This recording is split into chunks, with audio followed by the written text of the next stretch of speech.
Hello and welcome to the Gooner Talk, back again with you guys for another show and another episode of our Raw Reaction series, episode 106, I want to say, of the Arsenal News Show. You're joining me on Monday, the day after, of course, Arsenal beat Watford 3-2 at the Hornets ground. Really interesting game by no stretch of the imagination. Some fantastic goals and a great result in the end, of course, which has helped Arsenal to push towards their target of trying to reach the top four, all the while their rivals still slipping up. Fantastic to see. Good morning to everybody that's joining us in the chat box. Hope you're doing good. Hope you're doing well. Peeny Ween getting in there first today. Mark Sampson joining us too. Olu, Peeny Ween, always there, it seems. Tony, Paul, Mike, Matt G finally getting in there as well. Lovely stuff. King, Mia, we've got Chris, we've got Jose, Dapo Daps, MFB. Who else have we got in here? Harvey, Sean, we've got Marcus Comfort as well. Did not make the headlines on the birthday. Look forward to the show. Oh, happy birthday, mate. And if everyone could wish Marcus a happy birthday, we would appreciate that. Omar, we've got in there as well. Afsar, GGTV for you. We've got other Omar too. Got loads of Omars in the chat box. Harvey, Stevie, Liam, Dave, Paul, and so many more of you. Well, sorry I can't read out all of your names because it would take me for absolutely ever. But good morning to everybody in the chat and hope you're doing well. As Reece says, do hit that like button if you haven't done so already. Really does help out the channel, and yeah, it's a big boost to us. So please do, and subscribe, of course, if you've somehow stumbled across this show for the very first time. We do them every single day at 8 a.m. UK time, so make it part of your morning routine. You get your breakfast, you get your orange juice or juice of choice, if you will. You sit down, you watch the show, and then you head off to school or work or wherever you have to go, and you have a great day. Anyway, let's crack on with the first story, which is always to go and subscribe to the Arsenal Way. Link in the description. I'll be live over there at 9:30 this morning, having a bit more discussion and chat about yesterday's performance. And also plenty of articles went out yesterday as well from myself. I did a piece about Mesut Ozil's comparisons to Martin Odegaard, how he doesn't want those comparisons, but how he's making it pretty difficult to really make that. Apologies about the poor video quality, guys. It's the internet connection. There's nothing I can do about it, really. Hopefully the screen and the slideshow is still a bit better, but apologies for that. I can't change anything. It says I'm on full definition 1080p. So, I mean, I'll quickly do a quick switch and see if that helps. I'll quickly attach to the Wi-Fi as well and see if that helps, but I don't think it's going to. I'm risky disconnecting here now and just seeing if that works, but I don't think it's going to work. We've had bad internet in the area recently, so apologies for that. But hopefully you can see the slideshow fine. It's just blurry for everybody else. So as I say, we've got a piece about Martin Odegaard and his comparisons to Mesut Ozil and how he doesn't want them, but he's making it very hard not to get any comparisons to him. We're also seeing William Saliba linked with that move to Marseille. I talked about in this piece what that exit could do and the perception of Edu if that move was to take place. And finally, a piece on the ridiculous fee attached to Armando Broja as well. So, look, it's a silly fee. It's a pretty ridiculous fee, if we were honest. £57.6 million, I think it is. And so I wrote about that as well. Let's move forward to the next story. And Manchester United lost to Manchester City in what was a massive win for Arsenal. A big victory for Arsenal, in fact. It's a game that we absolutely needed Manchester City to get all of those points in, because if they hadn't have done, it would have been like the Spurs scenario where we think we've got an extra kind of buffer in the season, but unfortunately it doesn't work out that way. But thankfully, Man City decided to turn on the style yesterday, and to be honest, Manchester United's their absolute abhorrent defending is a breath of fresh air that we much needed in this Arsenal side. We needed to see this. We needed to see them drop more points, and they have done, and that defense is just absolutely leaning towards it. So good stuff. Very, very happy about that. Moving forwards, and Martin Odegaard has been doing a number of interviews ahead of that goal that he scored, the fantastic goal that he scored yesterday. In fact, he was asked about the captaincy, which has been something that, you know, us as fans have been discussing for quite some time, whether or not he would come into the side and take over that captain's role from Aubameyang and Lacazette next season.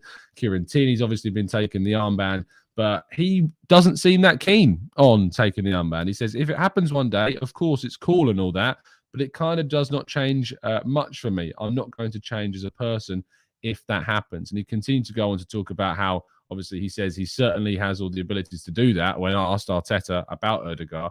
But he was also talking about how Odegaard was talking about specifically when he got the captain's armband for Norway, it didn't really change too much for him then. So why would the Arsenal captain's armband change anything for him either? He's just naturally a leader. He's naturally that style of player. He's going to give you everything he possibly can. I don't think he needs to be a leader. I don't think he needs to be captain to have that added kind of emphasis on the team. And I think that Tierney has probably showed with the way in which he's getting the armband when Lacazette goes off that he is going to get the captaincy next season. But there's no argument there that Odegaard isn't a viable captain for us. He absolutely is and should be considered in the future if we do get to that point. And not our final, but our penultimate kind of story is on Alexandre Lacazette. And Mikel Arteta was asked a question about whether or not he would stay again at the end of the season because he got 2 assists. And he says, it is the case that I said to you at the end of the season where we know where we are. We'll sit down with those 3 players and between all of us, we'll decide what we do to move forward. So those 3 players are Alexandre Lacazette, Eddie Nketiah, and Mohamed Elneny. All 3 of those players have their contracts expire at the end of the season. I would be surprised if any of those players stayed. I think Arsenal will, if they qualify for the Champions League, definitely be moving on from them and looking to improve in all aspects of the squad. And finally, I thought I'd end off with a bit of positivity around where Arsenal currently sit in terms of predictions. Arsenal now with a 66% chance of getting into that top 4 according to the latest 538 prediction algorithms, which is really, really good to see. Absolutely. I'm so excited for the end of the season for the first time in such a long time to see where we could end up. And look, I'm looking forward, hopefully, to seeing us get quite far ahead of where we have been for quite some time. And when we finish, or if we finish, I say when, hoping it's very optimistic, but when and if we finish in the top 4, that summer transfer window is going to be an exciting time to cover Arsenal news. And you can be sure that we are going to be covering it across all of your YouTube and Twitter and all of that every single day, as we always have done. We're going to jump into the chat and see what you are saying. I see a lot of comments still about the quality of the stream. I can't change it. I've tried to. I've attached the Wi-Fi. I've deconnected the Wi-Fi. We're on wired connection. There's nothing I can do about it. I don't know why it's a bit fuzzy this morning. Just our area is clearly having a couple of internet issues this morning. So I can only apologize for that.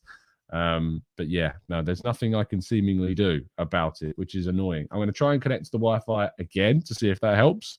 Apologies if I cut out briefly, but I don't know if it's going to work or not. I don't know. Anyway, let's go over to the chat box for questions in the second half of the show.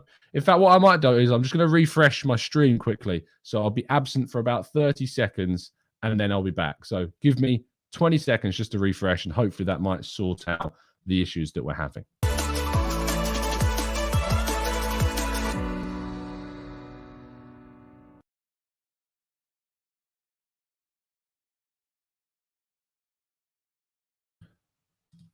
Okay, I'm hoping that you can see me a bit better. I'm hoping. That it might not be. I might still be really fuzzy, but I have no idea whether that would have worked or not. It probably hasn't. Let me know if it's any clearer for you guys in the chat box. But yeah, Mia says it's the webcam. I know I know it looks like it would be the webcam because the rest of the stream is fine, but the webcam's actually fine. It's you know, I don't know. I don't know what the issue is. It's clearly the internet because the streaming of the webcam to the stream is just not working. In fact, what I could do, no, I can't. I was going to say I could change the camera, but I can't because it's all set up with the green screen. That's a shame. Hopefully it's slightly better, but I don't think it will be. Reece says, I think people are having me on. Well, it looks fine to certain people and not to others, but I don't know. There's nothing I can do about it right now. Apologies. Let's carry on because I'm not going to let it I'm not going to change anything about it. So, looking forwards anyway, and looking forwards to what we can expect from the rest of this season, I'm excited. I want to know how you're feeling about things as well. And I want to look at specifically the questions that you've got in the chat box. Marcus says, did not see all of the match, but forwards looked good. Defense less so, and the ref even worse. Another penalty not given. It's not a question, Marcus. It's just a statement, but it's a statement that I absolutely agree with. Dean says, first time live listener, long time Spotify listener, 2 a.m. here in the United States. Well, I mean, based upon the quality of the stream, seemingly, Dean, maybe you would have been better off staying with Spotify, but I'm hoping that this is fine. Trevor says, Tom, you're better looking when you're fuzzy. That's nice. Thanks, Trevor. Much appreciate that. I want to die. I'm doing everything I can, Trev. I'm doing everything I can, mate. Come on. Cut me some slack. Garner says, Tom, what are your top 5 favourite talent-producing academies? Wow, that is quite a big question, Garner. But I'd have to say Arsenal is absolutely up there. Salzburg is definitely going to be another one. Leipzig is going to be another one. Where else would I say has got some top talent that's come through? Well, no, we've taken some decent talent from Lorient, you have to imagine. Ajax is definitely got to be up there as well in terms of talent production. They've had a ridiculous amount of young players come through their youth academy.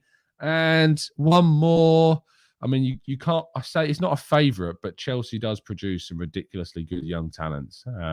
So while they're not a favourite, they're probably one of the best productions of young talent that's out there. Le Havre says Omar as a possible one as well.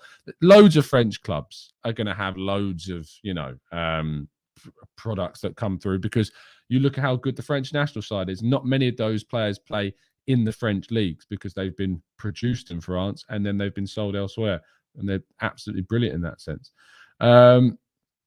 Let's go to another question from scrolling up. Omar says, the next 3 games are Leicester, Villa, and Liverpool. How many points do you see us getting? 7 for me. I think that if we can get 6, I'm happy. I really think expecting more from the Liverpool game and being disappointed, I wouldn't be disappointed if we didn't get anything from the game, because we know how good Liverpool are. But look, if we can get anything, it would be a massive boost to our chances of getting top 4. And look, they're both home games, Leicester and Liverpool. Villa is obviously away, and that's a tough game, and we need to try and win that. But Liverpool would be huge, and it's at home, so hopefully we can try to get something from the game. Matthew says, Tom, we gave Emery a free pass in his first season, but when he missed his chance of top 4, it came back to bite. Surely Arteta needs to grab this chance. We talk about giving him a free pass. We always knew he needed more than one transfer window. But after his second transfer window, obviously, we really did kind of fall away significantly. And we were in the bottom half of the table, hence why he was sacked. I'm not sure it was a free pass, because I do feel that he sacrificed finishing in the top 4 at an attempt of winning the Europa League, and that failed. But Arteta needs to try and grab this chance, absolutely. But we were in a worse position at the end of Emery's tenure than at the end of Arsene Wenger's tenure. And we had to pick ourselves up from that. We had a fractured dressing room. We had a squad that needed a big overhaul and big changes. And that was never going to happen in that 1 and a bit seasons that we had. This season, we're making those right steps. If we don't get top 4, it'll be a disappointment. It won't be a failure to me, but it will be a big, big disappointment. Henrik says, if Tottenham lose tonight, do you think that the Liverpool game is going to be a write-off? No game is a write-off. There are no free hits at this point against the side of Liverpool, and we've got the opportunity at home to try and get some points. And, whilst I'm not expectant of us to get any points, because they're a much better team than us, it's not a free hit, because it could be a really big game for us to pick up some unexpected points in the race for top 4. Scrolling down a little bit more, Robert says the mindset should be about finishing 3rd. That the mindset, Robert, should be about finishing as high as feasibly possible. So when Edu came out after September and said, I didn't want to put a target on top 4, top 6, top 8, top 10. Look, the ambition is to win the next game. The ambition is to go and win every single possible match that we can. There's no numbers. It's just about making sure we get the W. That's all that matters to Arsenal right now. Zana says, do you think the Amazon cameras have been a distraction? And even though we have done well in the Premier League, do you see exponential progress next season when the cameras are away? No, ironically, the correlation at the moment is the cameras being there and we're doing quite well this season. So Who knows? We'll only know next season's under when the cameras are not as much in there, because there's still going to be cameras. Like Arsenal do their own footage. You've got all the media that are going to be there all the time anyway. It's not going to be anywhere near as invasive. But of course, Amazon being there has coincided with a really positive season. So that's really interesting.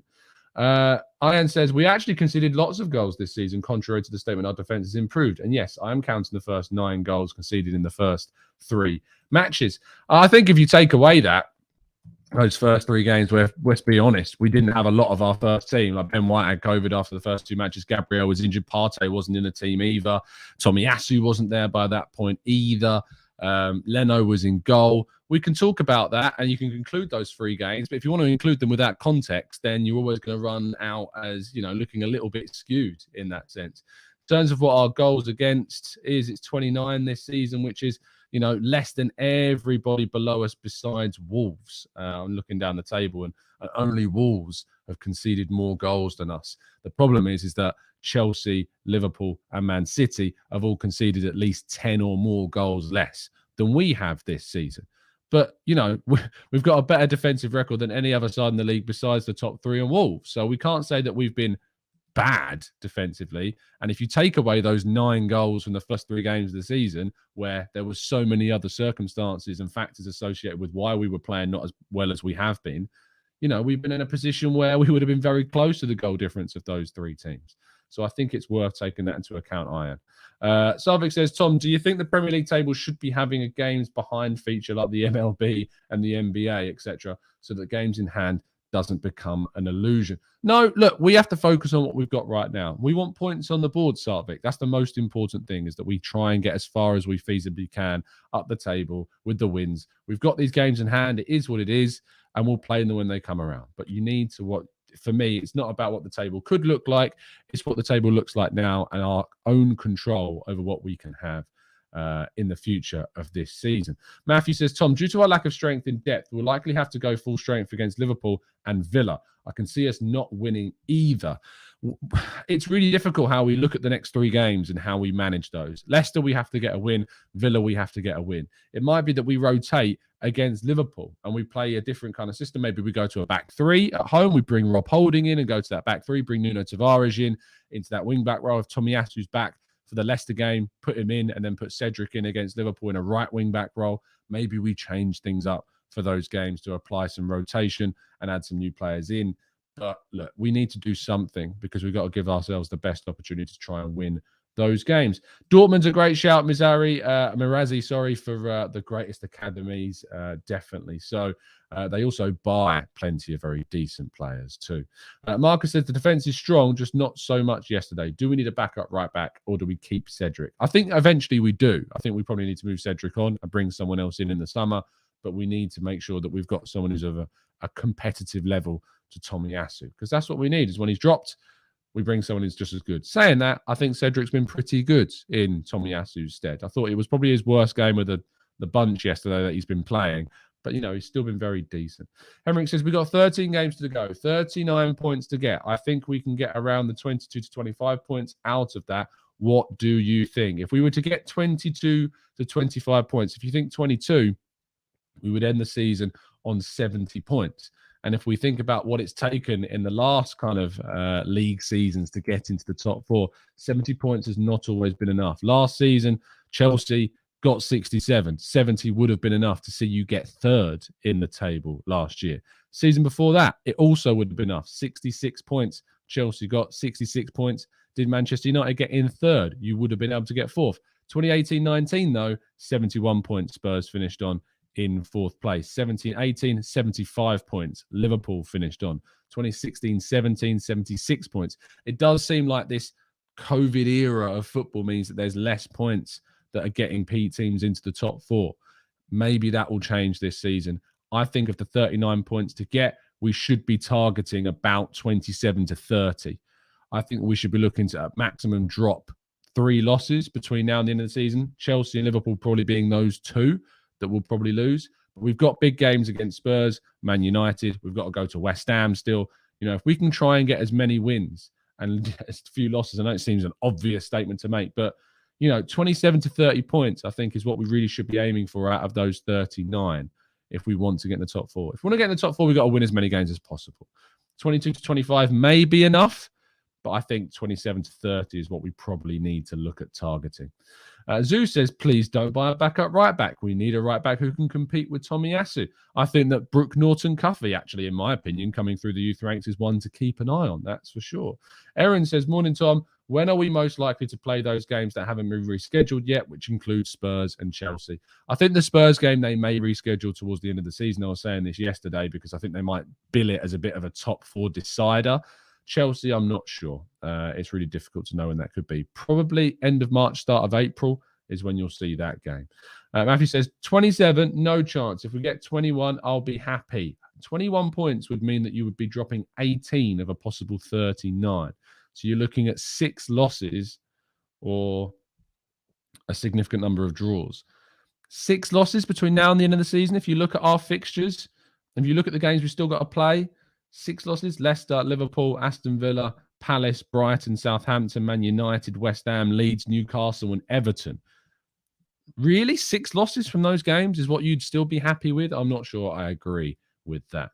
GGT for you says, Arsenal are playing some dope football at the moment. Love to see it. Long may it continue. Mia says, what would you rather? A squad that sticks together and wins a lot of trophies, or a squad that wins a few trophies but produces world-class talent and sells for loads of money? I think that I don't think you can have one or the other, Mia. I think it's a difference between a combination of the two. You've got teams that have a great squad that sticks together and produces some really great talent and wins lots of trophies. That's what you've got to aim for. You can't have a difference between the two. If you had to pick one of them, you always pick the success. But, having a youth system that produces some great talents is always what you need to strive towards as equal to push you towards the ambitions and the goals that you set for yourselves as well. Xander, I think we're all going to be Everton fans tonight and hoping that they can pull off something mad against Spurs. I'm not expecting much because Everton are pretty dreadful. But we'll have to wait and see. George says, hi, Tom. Can maybe push for top 3 if we beat Chelsea? Look, if we can get a result against Chelsea, especially a win at Stamford Bridge, that would be massive. But we have won once at Stamford Bridge since, I think, 2012, 2013. And that was last season when we were very fortunate to come away with a 1-0 win. So who knows? Maybe we can get a result. We've had draws. The Martinelli goal, if you remember, the famous Martinelli goal got us one. But it's going to be really, really tough. But look, anything from those games is a bit of a bonus, but they're not free hits. They need to be games in which we approach with the attempt to try and take points away from them. But you can still call a game a bit of a bonus if you get the points, because the expectation is that you're probably not going to get them. But we've got to go into that game with, the ambition to try and get points from those games. They're not free hits. Josh says, Everton still managed to beat us, Tom. Still don't know. Honestly, that game. We'll look back on that game if we miss out on top 4 by 1 or 2 points. And the Burnley home game, how we didn't take all 3 points in that either. We'll look back on those games as huge moments in the season if we don't end up getting the top 4. Really, really, really, really struggle with that. It's true to point this out, actually. Stephen Richards says 538 predicts that 69 points. I believe so. 22 to 25 is realistic for top 4. If we can get nearer 30, maybe third is possible. They predict that Spurs will end on 63, Man United on 62, and West Ham on 59. If that is the case, that'd be great because, I've got a wedding, not my own wedding, another wedding on the last game of the season. Yeah, I was fuming when I found out. I can't put into words how fuming I was when I found out. So I'm hoping that we've got nothing to play for on the last game of the season and we're just sorted. Because if we are just sorted, I can be relaxed. Otherwise, I'm going to be checking the phone. I'm going to be checking the phone anyway. But, honestly, I'm so angry about that. So angry about it. And apparently I can't get out of it either. Can't get out of it at all. Yeah, we know it's a really bad feed clear away, but the internet in our area at the moment is very poor. So I can only apologise for that. I'm hoping to sort it out for the Arsenal away stream, but no promises on that one. I'm going to restart everything and reconnect everything, but who knows if it'll even work. We are going to wrap things up there. Apologies for the issues with the the quality of the stream, I have no control over it. Blame Sky Internet if you want to blame anyone. And they've been doing a lot of work on the internet around this area, and I can just see a van pulling up outside to sort it even more. So hopefully the internet improves in the days to come, but no promises that it will. Thank you so much for tuning in. Do drop a like on the video. Do subscribe if you're new, and hopefully you'll be able to see this ugly mug in a little bit of a clearer view for the next show. I'll be live on the Arsenal Lounge this evening, 8 o'clock, I believe, as usual. And, of course, 9:30 this morning, so in just over an hour's time on the Arsenal Way. Plenty of content to come to you guys. Plenty to discuss, plenty to talk about. And I look forward to bringing you even more content on football.london in written form over the next 8 hours or so. Have a great day, people. I'll see you soon. And as always, up the Arsenal.